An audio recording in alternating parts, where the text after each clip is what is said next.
en enfermedades, vértigo persistente, visión doble, parálisis facial, incontinencia, entre otras. ¿Cómo se adquiere la discapacidad en esclerosis múltiple? Durante mucho tiempo se consideró que la esclerosis múltiple era una enfermedad que podía clasificarse en diferentes fases. Se creía que el paciente recién diagnosticado con esclerosis múltiple tenía, por lo general, una esclerosis múltiple recurrente remitente y que, luego de algunos años, se presentaba la esclerosis múltiple secundaria progresiva. Se pensaba que en la fase recurrente la discapacidad podía adquirirse únicamente debido a las recaídas, mientras que en la fase progresiva se adquiría por un proceso de neurodegeneración. Esta última fase de la enfermedad era muy preocupante, ya que la respuesta a los tratamientos existentes era escasa. ¿Qué es la progresión de la discapacidad independiente de las recaídas? PIRA. En los últimos años, el conocimiento de la enfermedad ha aumentado considerablemente. Ahora se entiende que la esclerosis múltiple es una enfermedad neurodegenerativa desde el inicio y que aún en fases tempranas, a pesar de que logre evitarse la aparición de recaídas, cierto porcentaje de pacientes tendrá aumento de la discapacidad neurológica. Este fenómeno se ha denominado progresión de la discapacidad independiente de las recaídas, PIRA, por sus siglas en inglés, y refleja el proceso neurodegenerativo que causa la esclerosis múltiple en ausencia de recaídas. ¿Cómo se puede manifestar la PIRA? La progresión de la discapacidad neurológica en esclerosis múltiple puede avanzar de forma sutil y por ello puede ser difícil de reconocer por el médico e inclusive por el paciente mismo. Algunas manifestaciones comunes son las siguientes. Deterioro cognitivo.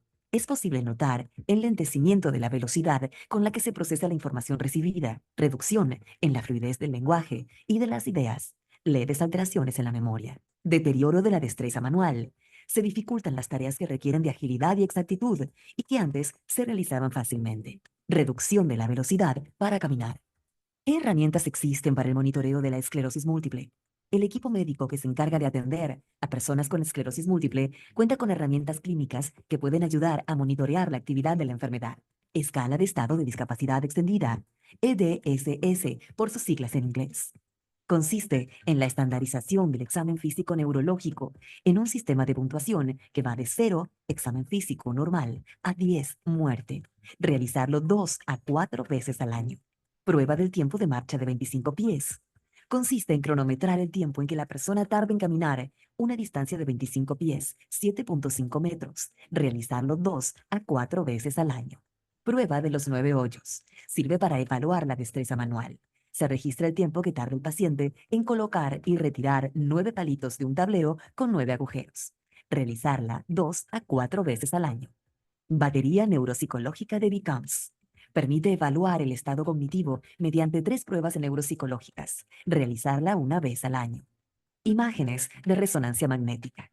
Realizar un estudio de cerebro una vez al año al menos. Llevar a cabo estas actividades de monitoreo disciplinadamente puede ayudar al médico y a la persona con esclerosis múltiple a detectar si el tratamiento que se está usando es efectivo o bien si se necesita modificarlo. Es importante tener en cuenta que la responsabilidad de monitorear la actividad de la enfermedad es compartida por el médico y la persona con esclerosis múltiple. Una adecuada comunicación entre ellos llevará a los mejores resultados de la terapéutica. Para lograr una comunicación productiva entre médicos y pacientes, es necesario que ambos busquen profundizar y actualizar el conocimiento acerca de la esclerosis múltiple y su tratamiento. ¿Qué es lo que posibilita retrasar la acumulación de discapacidad en esclerosis múltiple? Es importante saber que todos los seres humanos cuentan con cierto grado de reserva neurológica. Esta característica se refiere a la capacidad del sistema nervioso central de continuar realizando sus funciones satisfactoriamente a pesar del daño que la enfermedad está causando de manera constante. Sin embargo, esta reserva puede agotarse, y si eso sucede, el aumento de la discapacidad se torna evidente y acelerado. Si bien la comunidad científica aún está tratando de determinar cuál es la mejor herramienta que servirá para detectar la presencia de PIRA en las personas con esclerosis múltiple, sí se tiene claridad en que lo mejor que puede hacerse para reducir el riesgo del aumento de la discapacidad neurológica por esclerosis múltiple es utilizar tratamientos de alta eficacia desde las etapas tempranas de la enfermedad y lograr la mejor adherencia al uso de estos medicamentos. Bueno, ahí tal vez fue muy rápido, los otros lo vamos a ver con más calma y espero que de manera clara. Para empezar, pues aquí tenemos una pieza muy importante para la esclerosis múltiple y para todos nosotros, que es la neurona, ya todos la deben de conocer. Aquí están sus partes. Yo siempre le veo como esta analogía a ese árbol que muy bonito tienen ustedes en su logo, el cual, pues las dendritas, ¿verdad? Van a ser esas manos que van a comunicarse también con otras neuronas. Por dentro tenemos al núcleo y lo que sería el tronco va a ser todo el axón, ¿verdad? Y las terminales axonales van a ser lo semejante a las raíces. Entonces, para la enfermedad muy importante, todo lo que es la vaina de mielina, que va a ser esa capa lípida que va a estar recubriendo el axón y que va a facilitar, como todo en nuestros, los impulsos nerviosos se van a tratar de impulsos eléctricos. Normalmente, pues sabemos que para eso necesitamos ese aislante y ese aislante va a ser esta vaina de mielina. Sin embargo, en la esclerosis múltiple, pues esto se va a llegar a deteriorar y es por eso que esas señales que podemos estar dando y que necesitamos que se pasen de neurona a neurona en una forma rápida, puede ser que tarden más o incluso puede ser que se corte esa comunicación entre neuronas. Sabemos, y yo creo que ustedes también conocen de las diferentes teorías que existen alrededor de las enfermedades autoinmunes y dentro de ellas también la esclerosis múltiple, que yo le digo, bueno, es una lotería, ahí pueden convivir diferentes factores, puede ser que alguien tenga todos los factores y nunca vaya a desarrollar la enfermedad y otras personas que pueda que tengan uno o dos factores y en algún momento lleguen a desarrollar la enfermedad. Y para esto, pues también dentro de medicina no tenemos, no le podemos decir usted, ¿verdad? Ya se han estado también haciendo estudios genéticos, pero incluso la genética no lo es todo. Hay diferentes factores ambientales. Dentro de ellos, pues lo que podemos hacer es tratar de evitar los que se han encontrado asociados, y no solamente con esclerosis múltiple, sino con otras enfermedades autoinmunes, como lo es el tabaquismo. Sabemos que el tabaquismo cambia ciertas proteínas dentro de nuestro cuerpo, que el cuerpo, el sistema inmune va a estar detectando como ajenas, ¿verdad? Como extrañas, y esto es lo que puede desarrollar una respuesta autoinmune, que es lo que quiere decir que nuestras células van a encargarse pues de tratar de destruir propias células del cuerpo. También se ha hablado acerca de los niveles bajos de vitamina D, ¿verdad? Por eso es bueno que uno se exponga al sol, obviamente con protector solar, que tenga una adecuada alimentación. También ahorita tal vez ustedes hayan escuchado sobre lo que es la microbiota. Nosotros tenemos millones de bacterias en nuestro cuerpo y la mayoría de ellas son buenas, ¿verdad? Hay solamente ciertos tipos que son los que van a causar enfermedad y para esto es muy importante que nosotros tengamos una buena salud dentro de nuestro intestino. Esto promoviendo el consumo de probióticos, de prebióticos, ¿verdad? Todo esto que van a ser ese alimento para nuestras bacterias buenas. Entonces también se ha visto que hay enfermedades que van a estar relacionadas a esto, incluso con bacterias también tener una buena higiene oral, porque hay bacterias dentro de nuestra boca que también pueden desarrollar ciertas enfermedades autoinmunes. Y entonces, pues bueno, eso tiene mucho que ver, nuestras bacterias buenas. También tenemos que el sexo femenino, pues ha visto más, que tiene más riesgo, ¿verdad? Porque sabemos que la proporción habla de 2 a 3, incluso esto puede variar un poco ya en lo que es la esclerosis múltiple primaria frente progresiva, puede ser la proporción incluso tan cercana como a 1 a 1. Entonces, sabemos que por ahí hay algún componente de ¿cómo se llama? De lo que son las hormonal, ¿verdad? También tenemos pues también la historia familiar, se ha visto incluso dentro de la misma familia que hay más de un caso, entonces ahí se ve que también puede existir algún componente familiar. Tenemos también inmunológico, ¿verdad? Como ustedes saben, estas células, que ahorita vamos a ver más a detalle, tienen mucho que ver con el desarrollo de la enfermedad. Y en infecciosos sabemos también que casi muchos de nosotros hemos tenido exposición al virus del Epstein-Barr, pero se ha visto una asociación también con con la esclerosis múltiple. Algunas teorías hablan de que el cuerpo puede estar confundiendo, ¿verdad? Las propias células con el virus del Epstein-Barr, tratar de destruirlos pensando, ¿verdad? La mielina que fuera y confundirse, ¿verdad? Con el material genético del virus del Epstein-Barr, también el virus del herpes humano. Hay una hipótesis que se llama la del campo fértil, la cual quiere decir que se ha visto que en algunas personas que llegan a desarrollar, o sea, que sí se han fijado que algunas personas siempre son más propensos a enfermarse de gripe, de algún tipo de infección. Entonces, esas personas que tienen infecciones a repetición, a veces también puede ser que eso despierte nuestro sistema inmune y se genere esta autoinmunidad. La otra es la hipótesis también, ni tanto, ¿verdad? Hay personas, como les digo, hay que fortalecer el sistema inmune porque también los que viven en la burbuja, ¿verdad? Que a veces no queremos que ni toquen la tierra los niños y todo eso, también pues el sistema inmune no está acostumbrado a trabajar, digámoslo así, y entonces también esa gente es más propensa a desarrollar enfermedades autoinmunes.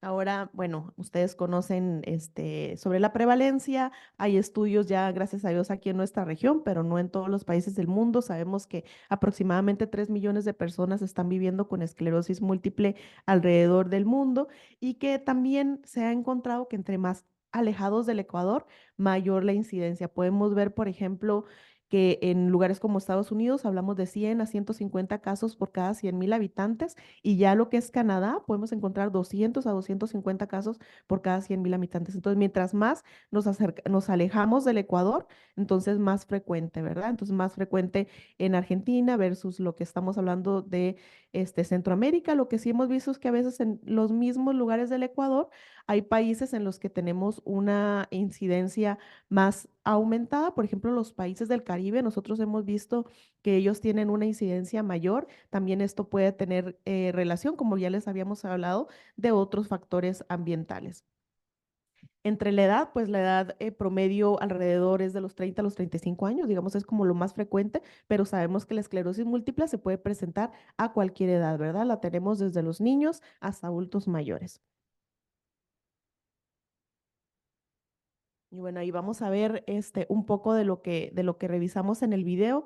La conocida como la enfermedad de las 1000 caras. No vamos a tener un signo, un síntoma que nos diga específicamente esto es esclerosis múltiple, sino que dependiendo del área del cerebro, ¿verdad? Que afecta el sistema nervioso central, que puede ser tanto la parte del cerebro como la médula espinal. eh, a ese nivel, ¿verdad? Van a ser las manifestaciones. Lo quito. Se está bloqueando, ¿verdad? Ah, ok. Ok,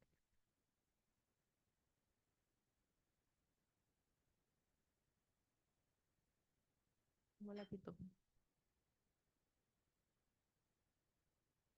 No, no se quita. No. Bueno, entonces, como les decía, la manifestación puede ser muy diversa y esto va a llegar a confundir a los médicos, ¿verdad? Porque no conozco el caso de cada uno de ustedes, pero por lo general la enfermedad no se diagnostica tan rápido. ¿Por qué? Porque va a poder ser confundida con otras enfermedades. Esta, por lo general, antes se tiene que excluir otras enfermedades o padecimientos más comunes y para que finalmente el médico pueda llegar al diagnóstico de la esclerosis múltiple. Lo que sí sabemos es que ya dentro de los pacientes que tienen esta condición, pues las más frecuentes van a ser la disminución de la agudeza visual, pueden tener fatiga, la fatiga es algo muy frecuente, el dolor, el adormecimiento o sensación digamos, como de hormigueo, calambritos, ¿verdad? En algunas de las extremidades, tanto piernas como brazos, parálisis facial, incontinencia urinaria, entre otras. Como también ahí veíamos durante mucho tiempo, o sea, sabemos que lo que ha sido el conocimiento de la enfermedad, pues ha ha cambiado, ¿verdad? Dentro de los últimos años. En un inicio se consideraba que primero se pasaba por diferentes fases. Se pasaba por la fase de las recaídas y entonces posteriormente el paciente ya entraba en una fase progresiva, pero ahora se sabe, incluso sabemos que en este momento, ¿verdad? Y durante los meses pasados se han estado reuniendo los médicos para poder determinar una nueva clasificación de la esclerosis múltiple. Y esto, pues bueno, ya no sabemos cuándo vaya a llegar a entrar en rigor, pero se sabe y se conoce que tenemos, y esto va a depender, ¿verdad?, de cada una de las personas, pero tenemos este, inflamación crónica desde un inicio, ahí no solamente pasa por una fase aguda, esto es importante, ¿verdad? Porque esto cobra importancia ahora como hablábamos sobre la terapéutica, ¿verdad? ¿Qué es lo que nosotros vamos a buscar? Vamos a buscar que desde que se detecta la enfermedad, tratemos que el paciente no progrese, ¿verdad? Y ahora se sabe que antes se le consideraba que algunos tipos benignos, ¿verdad? Ahora lo que se trata es de ser más agresivo, ¿verdad? Desde un inicio, poder tratar al paciente con terapias de alta eficacia y que con esto podamos retrasar la aparición de recaídas y también lo que no se ve, que ahorita ustedes vieron por ahí un concepto que se llama PIRA. Em, en un inicio, ¿verdad? La comunidad científica o los médicos se quedaban un poco más tranquilos, sobre todo en las personas que tenían esta forma remitente recurrente cuando el paciente no presentaba más recaídas, ¿verdad? Era como la meta. Ahora lo que se está buscando es no solamente lo que se pueda ver o tener esa disminución en lo que es las recaídas, sino poder ir más allá. Y eso se llama la progresión independiente de la actividad de recaídas. O sea, quiere decir que si una persona no está teniendo recaídas, también vamos a ir más allá y la vamos a estudiar y vamos a ver si esta se conoce como la progresión silente, silenciosa, lo que tal vez ni siquiera el mismo paciente va a percatarse o el médico, o es tan lento que, como les digo, no va a ser algo muy evidente. Entonces, lo que está buscando la comunidad científica es que los pacientes no tengan, o sea, tengan la menor, o sea, lo más lenta progresión y se pueda incluso ir a atacar lo que es el PIRA, ¿verdad? Que es la progresión independiente de recaídas.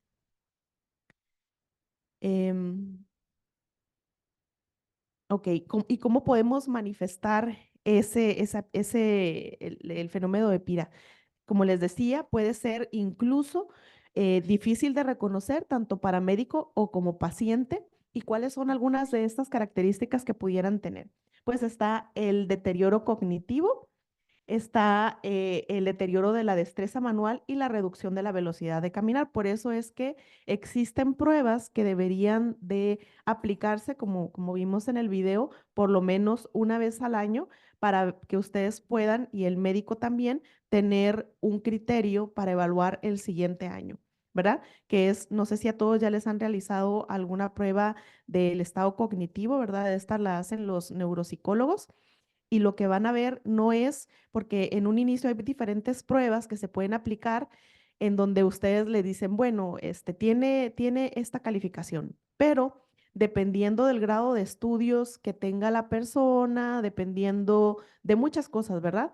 Esto no aplica, digamos, como una calificación para todo, digamos el IQ, ¿verdad? O a una prueba así, sino que lo que tenemos que hacer es evaluar a la persona y que esa misma prueba se realice para que la persona vea cómo es que ella está mejorando o empeorando o manteniendo este estado cognitivo, ¿verdad? Entonces, para eso está la prueba esta de VCAMS, que tiene diferentes pruebas que ustedes les realizan, que les hacen ver como la símbolo dígito, que les hacen algunas palabras, o sea, como para ver si en algún momento esto se llega a afectar de forma muy o sea, que de alguna forma está afectando, aunque sea poquito, ¿verdad? Entonces nos puede dar una idea y poder ir a abordar al paciente.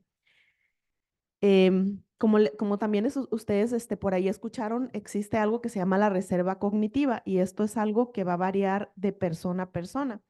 La reserva cerebral, perdón. Entonces, nosotros vamos a tener, digamos, dependiendo de lo que estudiamos, de lo que hicimos, todo eso va a haber creado diferentes conexiones entre nuestras células en el cerebro, lo cual, por ejemplo, si se llega a afectar alguna región, el cuerpo compensa, ¿verdad?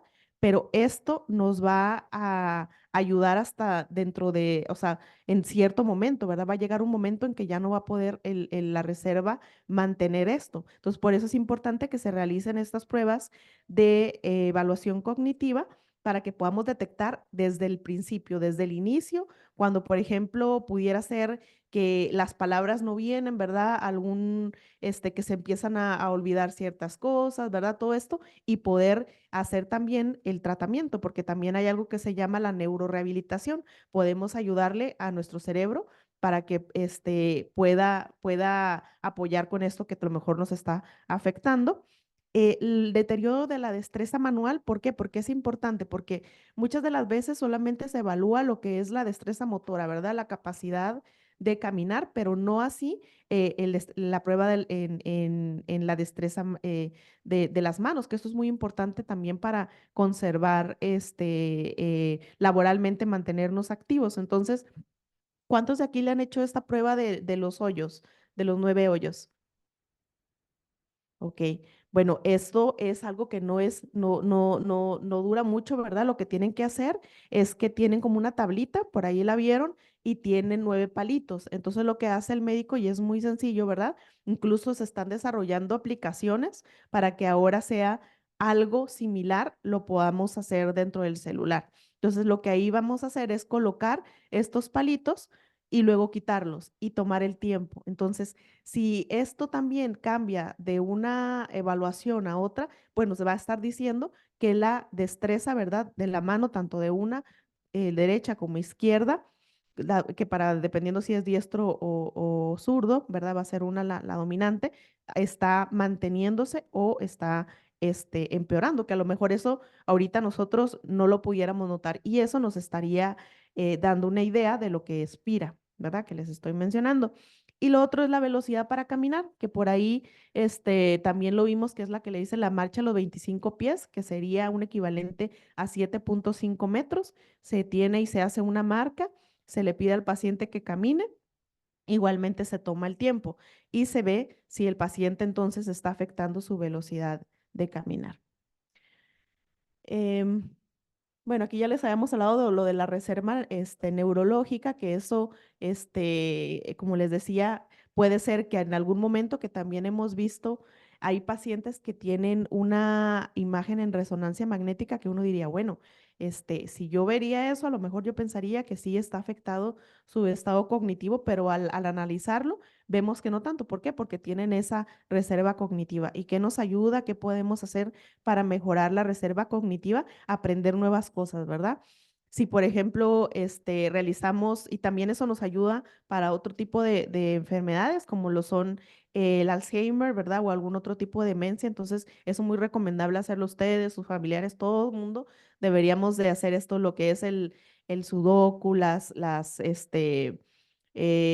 sopa de letras, ¿verdad? Todo eso que nosotros nos ayude y nos fomente jugar juegos de mesa, aprender cosas distintas y también ayudarle al cerebro como no hacer, digamos, como la misma actividad. Si nos lavamos los dientes, intenten lavarse los dientes con la mano que no es dominante, ¿verdad? Son derechos con la izquierda.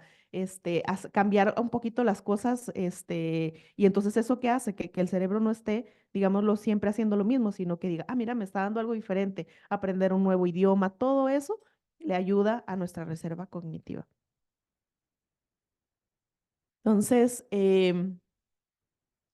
bueno, como todavía les decía, a este momento no existe un tratamiento que les diga ya, detiene del todo la enfermedad, completamente la cura, no, ¿verdad? Estamos trabajando nosotros también como lo que es la industria farmacéutica, pues siempre en tratar de proporcionarles medicamentos más efectivos y con menos riesgos de seguridad, Pero sin embargo, lo que sí se ha visto es que los medicamentos que actualmente, ¿verdad?, se consideran de alta eficacia y que se están iniciando en etapas tempranas, pues es lo mejor que se puede hacer para tratar de evitar llegar a PIRA.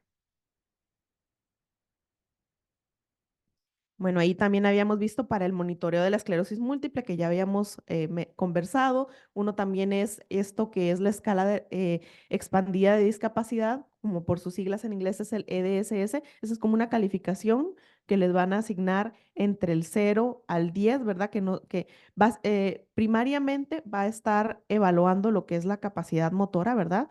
Que si el paciente ya se cansa al caminar los 500 metros, que si necesita una ayuda, ¿verdad? Que si necesita un bastón, una andadera, una silla de ruedas, pero también evalúa, el médico tiene que evaluar pues diferentes sistemas, entonces también les va a ver los reflejos, les va a ver si está alguna alteración en su sistema urinario, en su sistema digestivo, ¿verdad? Todo eso lo van a tomar en cuenta para asignar un puntaje y debe de medirse en cada consulta con su médico. Ya habíamos visto esto, lo de la marcha de los 25 pies, que son 7.5 metros, que también es importante realizarlo. Ahí están yendo 2 a 4 veces por año, por lo menos cuando ustedes tengan la visita con su médico. Es más, idealmente, por lo menos 1 o 2 veces por año sería bueno. La prueba de los 9 hoyos, igualmente, que ahí les había dicho, esto puede ser verse distinto, pero básicamente el mecanismo es el mismo, ¿verdad? De colocar esos 9 palitos y tomar ese tiempo. Entonces ahí se ve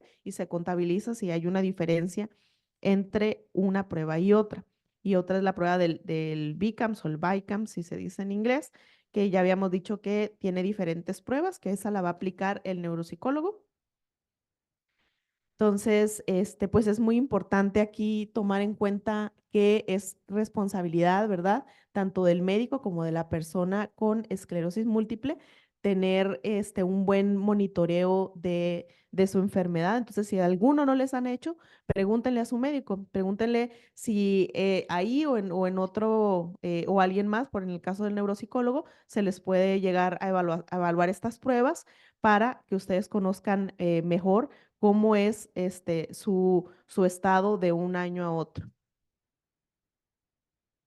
Entonces, bueno, vamos a seguir ahora con lo que es el tratamiento y ocrelizumab. Muy bien, ocrelizumab es un medicamento humanizado, ¿verdad? Sabemos que son los llamados medicamentos biológicos. Es el primer medicamento que se aprobó, ¿verdad? Antes, digamos, todos los tratamientos estaban enfocados, que no voy a entrar como mucho en detalle, pero en una célula de nuestro sistema inmune, que es la célula T, ¿verdad? Y nadie como que se había fijado en la célula B. Entonces, primero, pues se hicieron estudios con otro medicamento, ¿verdad? Que también es de Roche, pero no cumplieron como con todos los criterios evaluados. Entonces, estaba en desarrollo ocrelizumab y se vio, ¿verdad?, que tenía, como les digo, va a ir y ¿cuál es el mecanismo por el que va a actuar, ¿verdad? Va a ir con esas células B. Dentro de las células B de nuestro sistema inmune, vamos a tener diferentes tipos, ¿verdad? Entonces, las células B, algunas van a tener como un marcador que se llama el CD20, ¿verdad? Que es algo que tienen y que las distingue de otras células B. Entonces, lo que va a hacer este medicamento es que va a ir y va a actuar con esa proteína, ¿verdad? CD20, y la va a desactivar por medio de diferentes, o sea, la va a matar por medio de diferentes mecanismos, y entonces eso lo que va a hacer es que estas células B ya no van a poder interactuar con las células T, y entonces ahí como que, digamos, vamos a cortar el ciclo. Por eso es que entra dentro de los medicamentos que se conocen como modificadores de la enfermedad. ¿Por qué? Porque algunos otros, digamos, como los corticosteroides, únicamente van a actuar, digamos, a nivel inflamatorio, pero no van a estar modificando lo que es el ciclo de la enfermedad.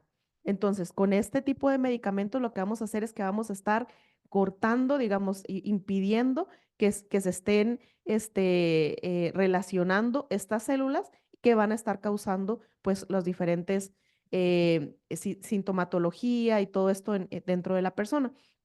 Entonces, lo que van a hacer es que van a destruir esas células CD20 positivas. Sin embargo, ¿verdad? Como esto nada más es como las células B también van a nacer de nuestra médula ósea y van a ir a nuestra circulación y se van a convertir también, digamos, porque las células B van a ser las que van a formar los anticuerpos. Entonces, lo que vamos a hacer es que si tomamos ese segmento, las que son las CD20 positivos, vamos a estar conservando esas células inmaduras, ¿verdad? Las que van a estar recién formadas y también las que van a estar ya maduras y que van a contener información. Porque esto es importante, porque si ustedes tuvieron contacto con cuando niños, ¿verdad? Con la varicela, con diferentes cosas, ya ustedes tienen esa protección contra esos antígenos o contra esas virus, bacterias, ¿verdad? Entonces, eso se conserva.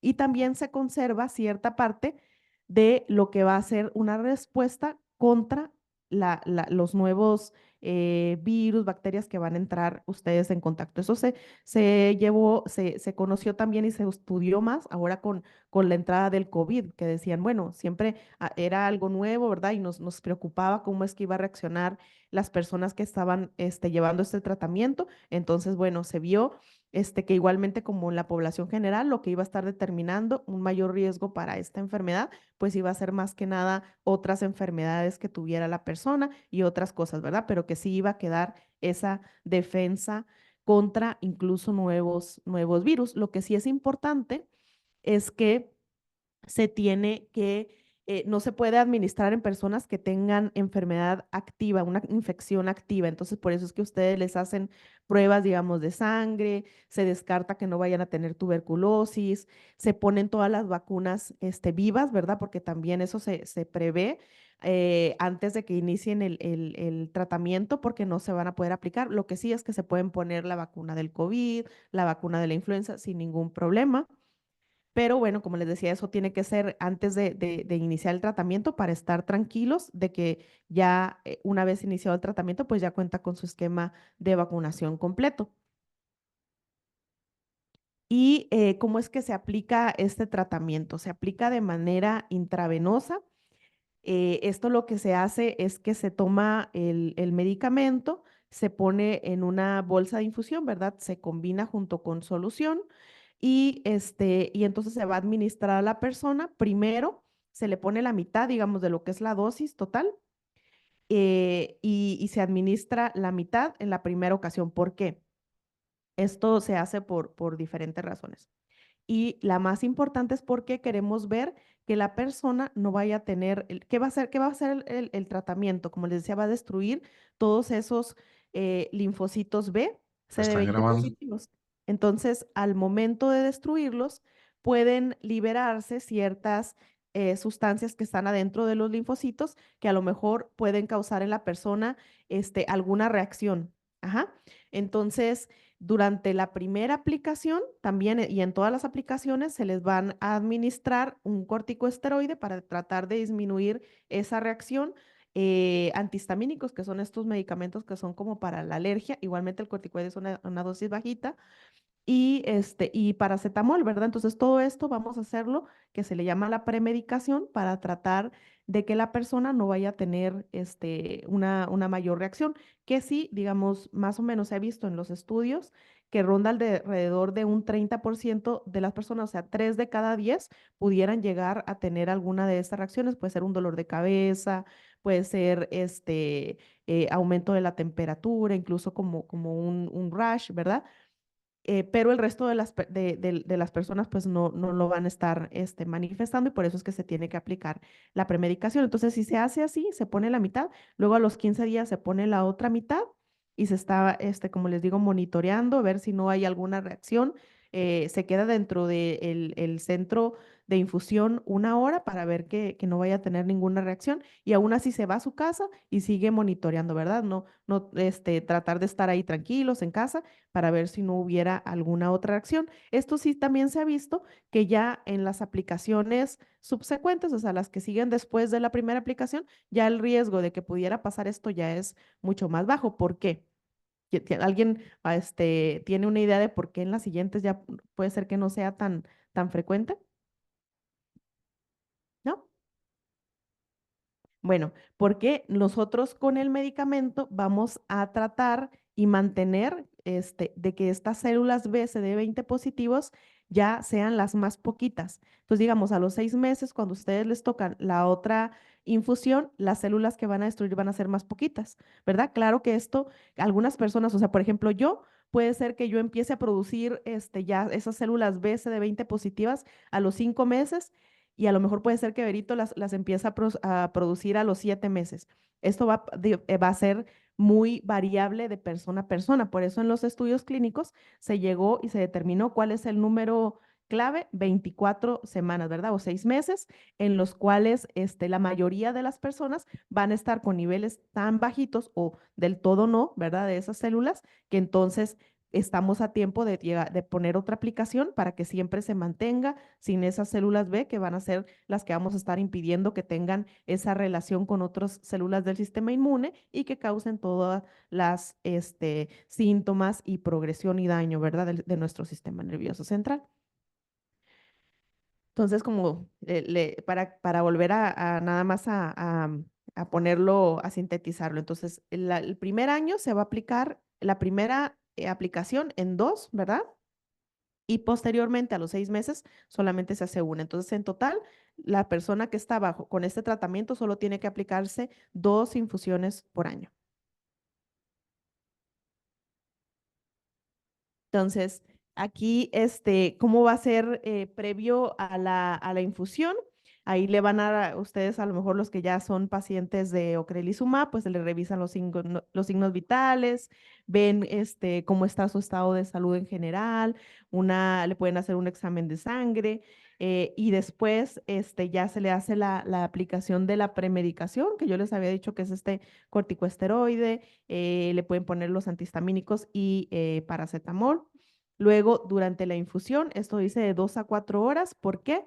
Porque si ustedes en la primera infusión no tuvieron ninguna reacción grave, se puede hacer una aplicación más rápida, que entonces normalmente lo que duraría 3.5 horas para infundir, se puede infundir en 2 horas, ¿verdad? Esto el médico lo determina y entonces se ve que se aplica para una infusión rápida y entonces las siguientes pues nada más se aplican en 2 horas y después de la infusión igual se quedan ahí una hora, ¿verdad? Para ver que no hubiera ninguna reacción y posteriormente cuando se van a su casa también. Si ustedes ven alguna reacción que le pudieran atribuir al medicamento, se reporta al médico para que el médico no lo reporte a nosotros.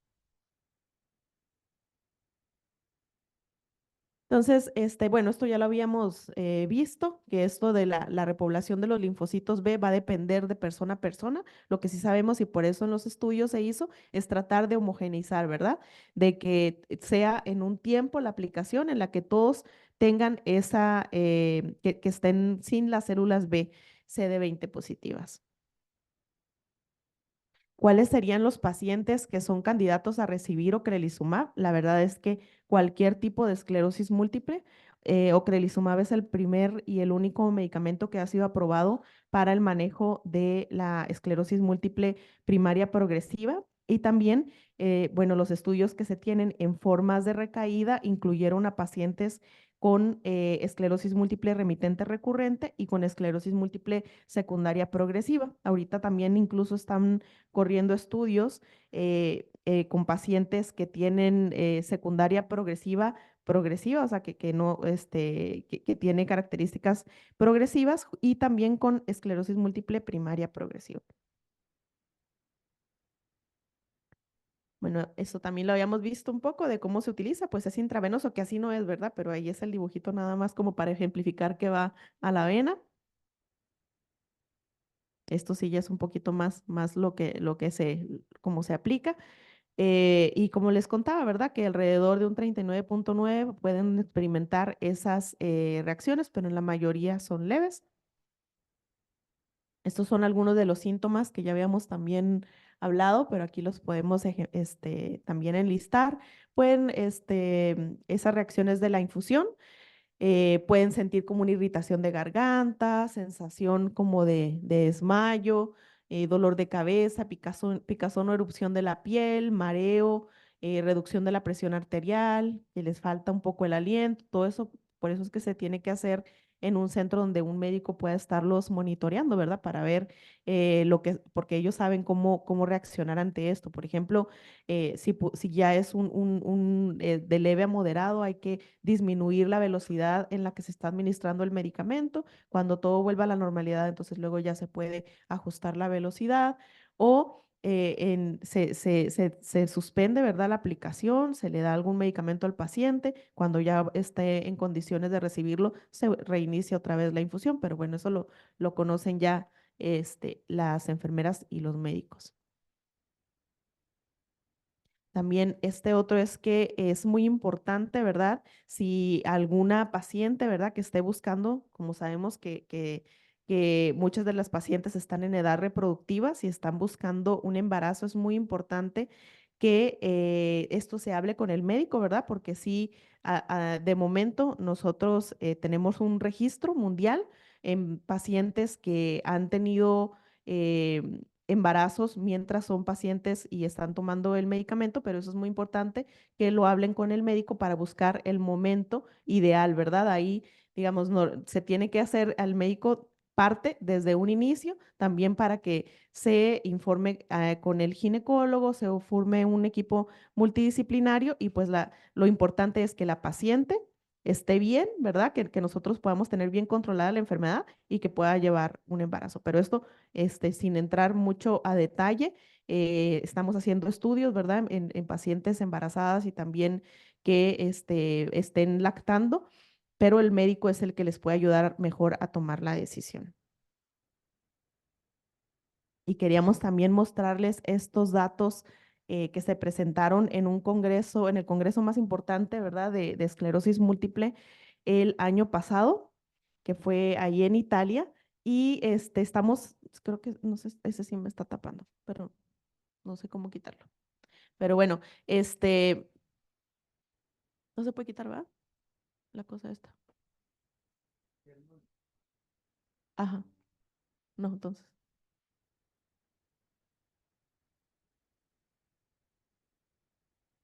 creo que es posible, me van a tapar un poquito. Y no está bien. Ajá.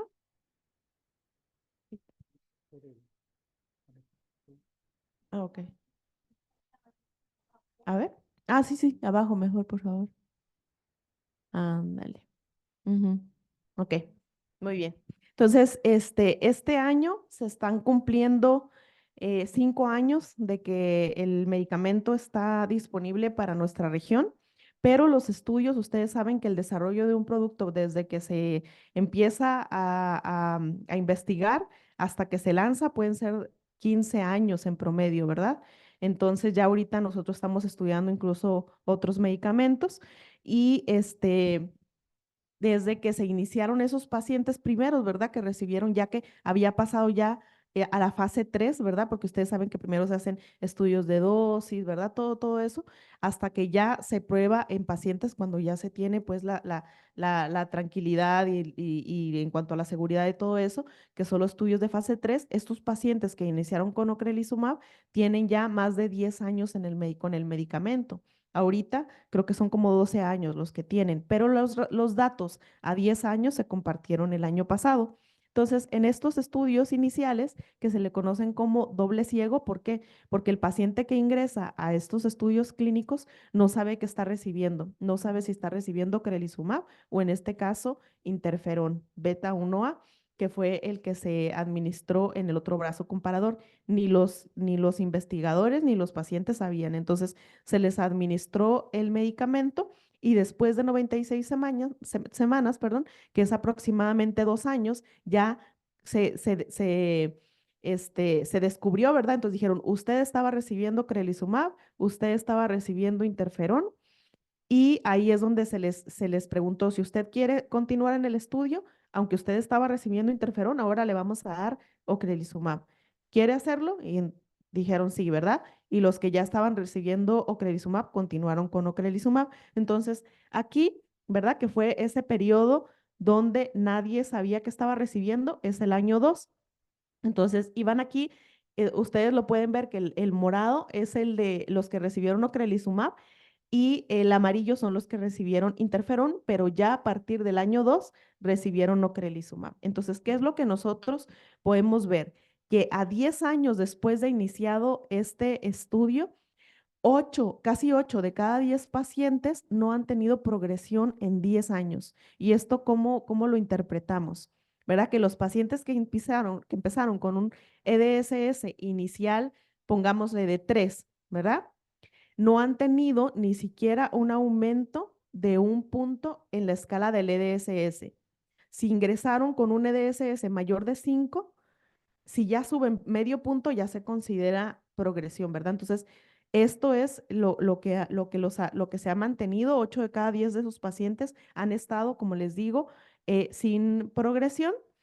Y lo que podemos ver también es que los pacientes que iniciaron con interferón, ¿verdad? Aquí empezaron los dos juntitos, ya después de los 2 años nunca se han alcanzado al otro grupo. Entonces, por eso es muy importante tratar de iniciar con estas terapias pues lo más pronto posible, porque se vio que esos 2 años que tuvieron de retraso, estos pacientes que iniciaron con interferón, esa discapacidad, esa progresión se ha mantenido incluso ya a 10 años. Estamos hablando más o menos entre 7 a 10 años de progresión que no están logrando alcanzar incluso después de 10 años. Pero bueno, también, aunque se inicie más tarde, pues es también, vemos el beneficio en los pacientes. Ay, ahí está. Y otra cosa que lo que me gusta de estos resultados es que a veces a los médicos les hablan de algunas cosas que no tienen como mucha aplicabilidad. En cambio, estos resultados que se están compartiendo de ocrelizumab fueron enfocado en el beneficio al paciente. Y entonces podemos ver aquí también que aquí lo que se evaluó, ¿verdad? Es si el paciente necesitaba o no este bastón, ¿verdad? Esta ayuda para caminar. Y se ha visto que después de 10 años, los pacientes que iniciaron con ocrelizumab desde un inicio, casi un 92% de esos pacientes no han requerido ayuda para caminar, no han requerido un bastón. Y a diferencia, ¿verdad? Como ven, versus los pacientes que habían iniciado con interferón. Entonces hay una diferencia de un 42% que favoreció a los pacientes que habían iniciado con ocrelizumab desde un inicio.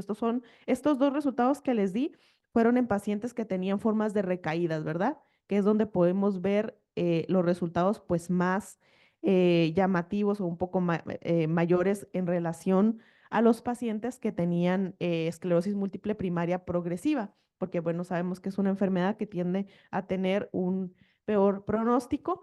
Y aquí el que estaba haciendo el comparador era placebo, porque no hay otro medicamento aprobado para el tratamiento, pero aún así se pudo ver y ven que también se mantiene esa línea, ¿verdad? Que no se juntan las líneas y es porque los pacientes que iniciaron con ocrelizumab a 10 años, más de un tercio de estos pacientes no han tenido progresión a 10 años, lo cual sí, en una enfermedad progresiva es bastante, eh, es un resultado bastante bueno.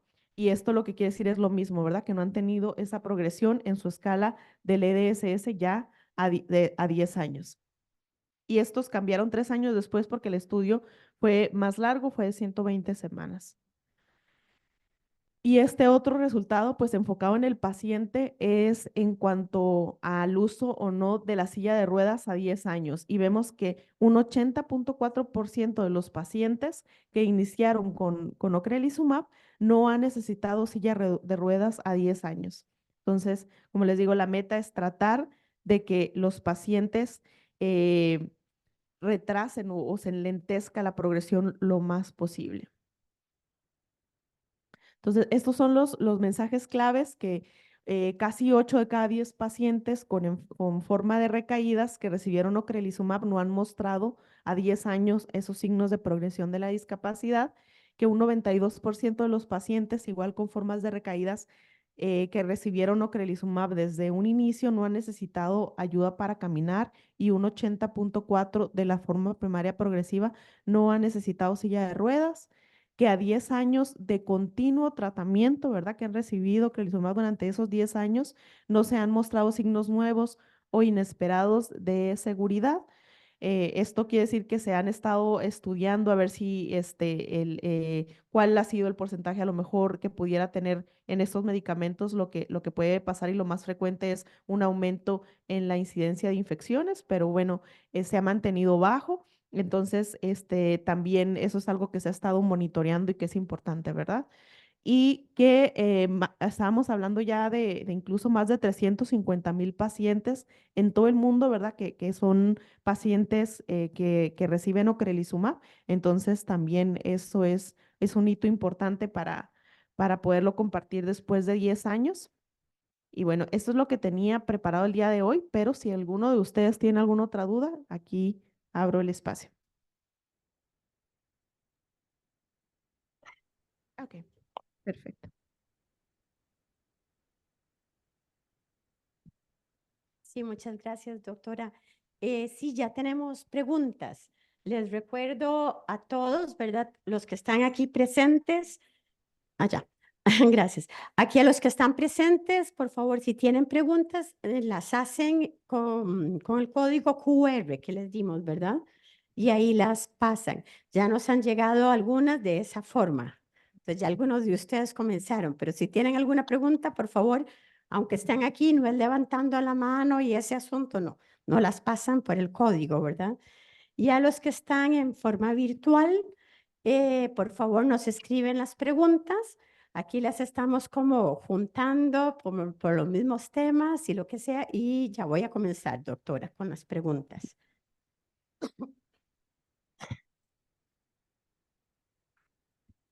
Ok, aquí va la primera pregunta, doctora. Si suspendo el medicamento por 6 meses para iniciar un proceso de embarazo, posterior al embarazo, ¿puedo volver con el mismo medicamento o debo cambiarlo? Ok, bueno, esto como les decía, no les quise hablar demasiado del asunto porque esto de momento queda a criterio médico. Nosotros estamos haciendo, como les decía, estudios clínicos para que dentro de lo que es la etiqueta o lo que está aprobado para su uso se pueda ajustar, ¿verdad? Ahora a los resultados de los estudios. Sin embargo, existen guías internacionales, o sea, de médicos que se han reunido y han revisado los medicamentos, ¿verdad? El efecto, como les decía, hay más de 3,000 pacientes reportadas en nuestro registro en el cual se ha visto a ver si hay alguna relación o que afecte ya sea el embarazo o durante la lactancia. Entonces, esto sería algo que tendrían que hablar con el médico. Nosotros estamos súper este, contentos de poder pasar esta información a los médicos para que ellos puedan tomar esa decisión, pero esto va a ser únicamente decisión entre ustedes y su médico. Pero como para responder a la pregunta, en estas guías de manejo de pacientes con esclerosis múltiple durante el embarazo y la lactancia, con el tipo de medicamento que nosotros tenemos con ocrelizumab, es una inmunoglobulina del tipo IG1.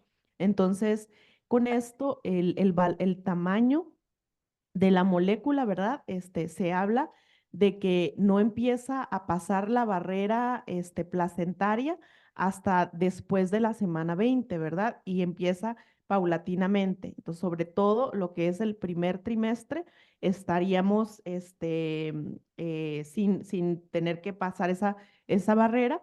Además, mientras se aplica, por eso les digo que es muy importante hablarlo con el médico porque se puede hacer la aplicación del medicamento y dentro del médico estaría la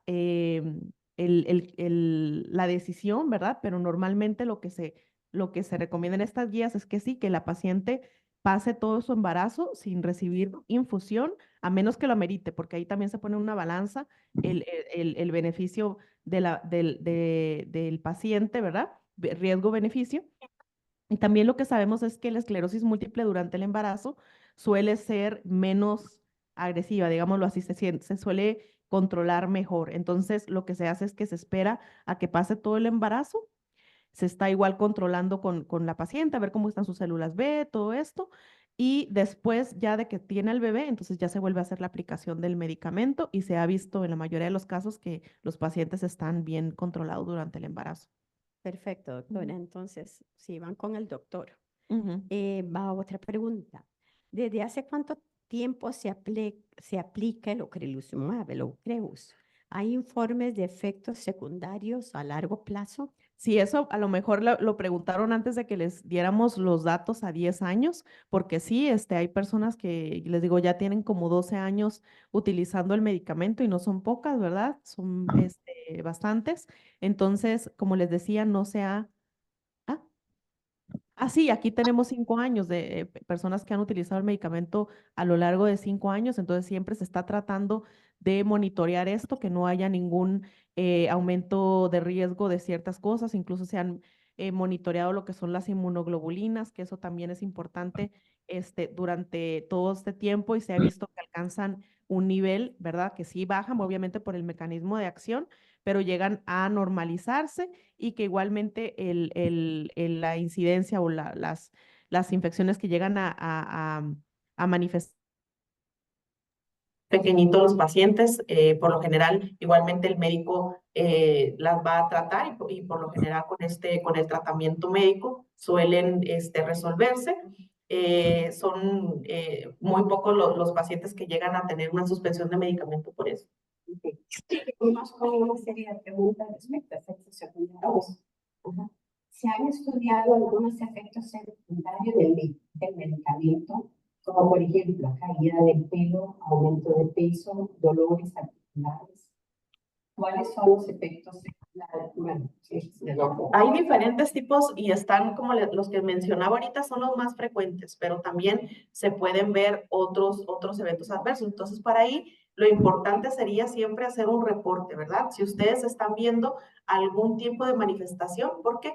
Porque también no son el único medicamento que están tomando. Por ejemplo, tenemos también los corticosteroides, los cuales sabemos que pueden causar muchos eventos adversos. Entonces, por eso siempre es importante hacer este reporte, porque sí, lo que mencionan ha estado reportado, pero es importante hacer un buen análisis para saber si específicamente se debe a este medicamento o pudiera ser algún otro medicamento que estén tomando para poder hacer los ajustes que se requieren. ¿Existe alguna manera de eliminar los efectos secundarios? Desde que uso el ocrelizumab me da mucho dolor neuropático en el brazo y no hay manera de controlarlo. Más que una gabapentina. Tengo que tomar hasta 6 pastillas de gabapentina por día. Eso se ha documentado como un efecto secundario del uso del medicamento o simplemente es parte de la manejo de la enfermedad. Pues también tendríamos que revisarlo. De momento, digamos, ahorita no me surge ningún reporte en cuanto a lo que es este dolor neuropático. Igualmente, siempre que a nosotros nos reportan algo, nosotros hacemos la búsqueda, lo reportamos porque es mejor que exista ese reporte y entonces nos dicen de manera global, por ejemplo. Como son tantos los pacientes tratados, sí se han habido reportes o no se han habido reportes o buscar a ver si es efecto de alguna otra cosa, ¿verdad? Y yo lo que creo es que debería hablar con su médico neurólogo, ¿verdad? Sobre todo por lo que menciona y que se haga un análisis exhaustivo para ver si es por la enfermedad, por alguna otra cosa y poder hacer ajustes. También, digamos, cuando los pacientes empiezan a manifestar algún, sintomatología asociada a la enfermedad antes de venir la infusión, a veces es bueno hablarlo con el médico porque algunos pacientes, como les decía, empiezan ya a producir estas células B antes de lo que les toca la infusión. Entonces, dentro de inserto, o sea, lo que nosotros está permitido, se pueden adelantar las infusiones a 5 meses.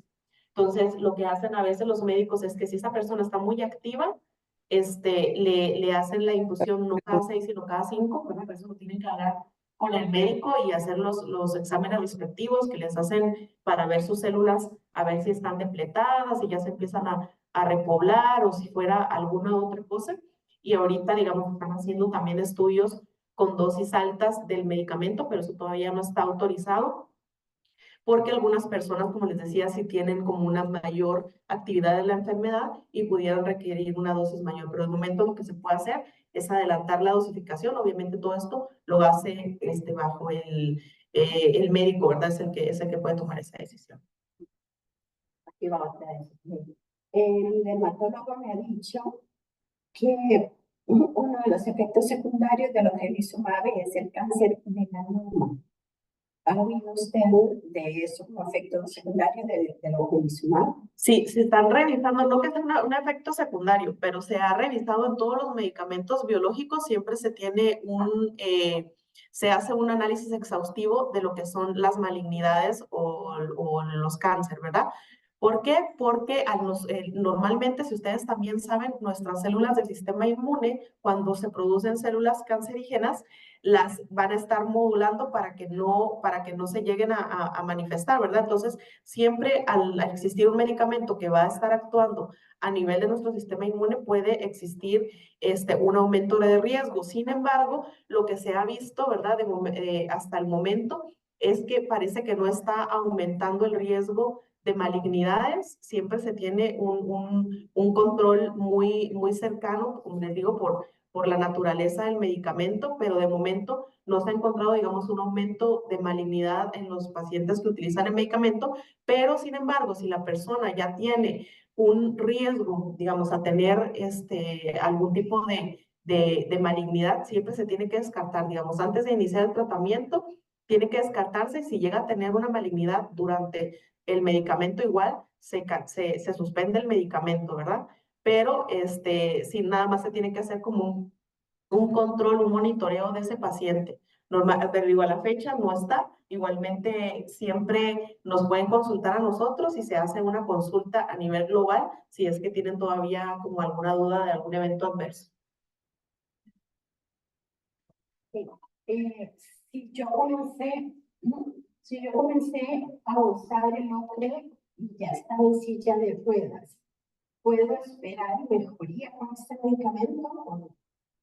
Sí, o sea, siempre existe un riesgo, un porcentaje de pacientes que van a tener esta mejoría de la enfermedad, pero siempre, como les decía, entre más temprano entremos, o sea, la reserva, todas las células, ¿verdad? Todavía que van a existir ahí, pues van a ser mayor a que si ya entramos más tarde. Sin embargo, sí hemos visto pacientes que es entre un 10 y un 20% que tienen una mejoría de la enfermedad posterior al inicio del tratamiento, lo cual siempre pues es una esperanza, y si no mejora, por lo menos con lo que nosotros hemos visto en los resultados ya 10 años, es que no va a empeorar, que lo vamos a mantener ahí y se van a conservar otras funciones, como la función de las manos, ¿verdad? El miembro superior, la cognición, que también no entré en detalle de los estudios, pero en los que ahorita están corriendo se ha visto que entre alrededor de más de 7 de cada 10 personas o más de un 70% de los pacientes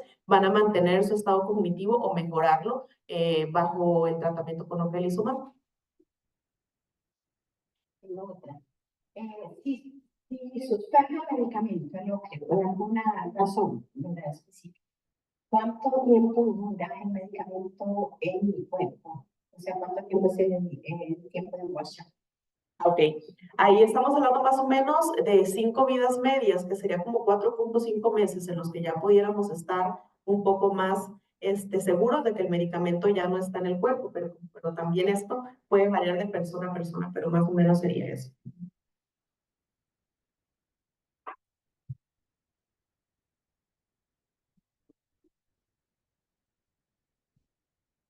Si podría, por favor, mencionar los efectos o algún otro efecto secundario específico de este medicamento. Es que tenemos muchos pacientes, ya sea aquí presentes o en línea, que pues, van al hospital, se les pone la infusión y se van para la casa. Entonces, pero realmente a mí nunca me han dado literatura, nunca he leído, no sé cuáles son los efectos secundarios. Porque otra vez. Ok, vean, los efectos secundarios más frecuentes van a ser las reacciones de la infusión, que esas son como tal, como les decía, la mayoría van a ser debido al mecanismo de acción y porque a la destrucción de esas células se van a liberar sustancias que pueden ocasionarles ese dolor de cabeza, aumento de temperatura, dolor de garganta, mareo, etcétera, ¿no?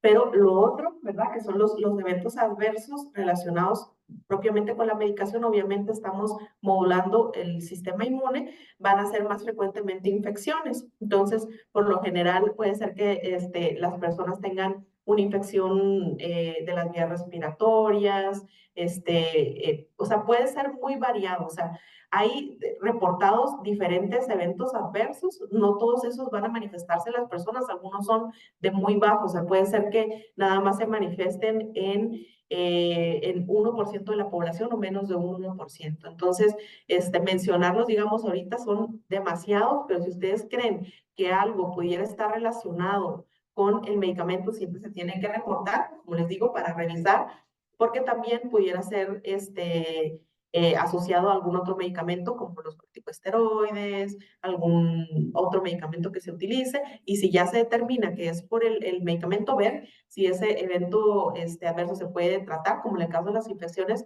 con los antibióticos o si se requiere tomar alguna otra acción.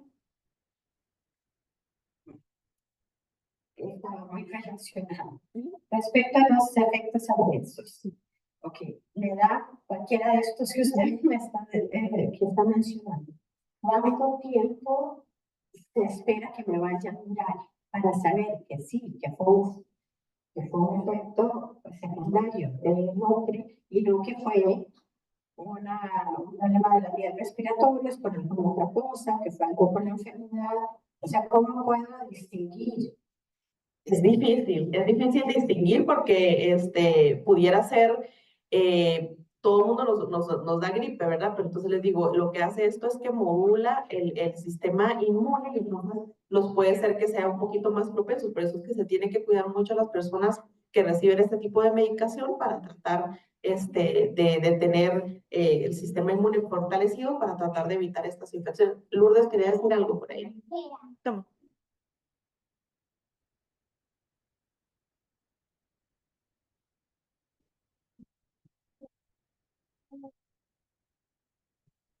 También lo que podríamos considerar es que, por definición, estas reacciones relacionadas a la infusión relacionadas ahora se definen desde el momento en que ocurre la infusión hasta 24 horas después. Entonces, si ustedes han experimentado un evento adverso en ese intervalo, podría asociarse a la infusión y por eso es mejor comunicarlo a la enfermería o al médico tratante para que se haga el reporte.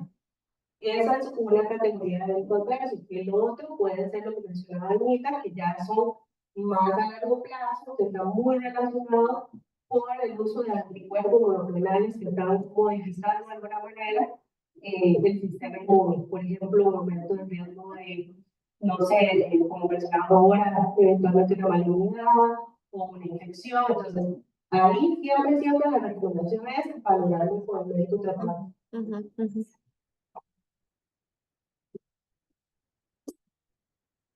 Ok. Doctora, queríamos dar las gracias por este tiempo que nos ha prestado, por explicarnos también, tanto a los aquí presentes como a los que están virtuales y a los que en futuro van a verla también aquí en video. Muchísimas gracias por su tiempo. Gracias a ustedes. Un aplauso a la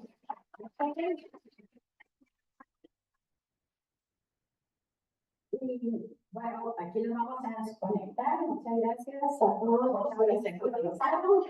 Y para los que estamos aquí presentes, se pueden levantar un ratito, pueden ir al baño, están los de mujeres hacia el lado izquierdo, los de hombres hacia el lado derecho. Les agradezco si tienen cositas de lo que estaban tomando o comiendo, si me lo llevan para atrás. Y tenemos unos paninis para que se vayan comiendo en la pancita.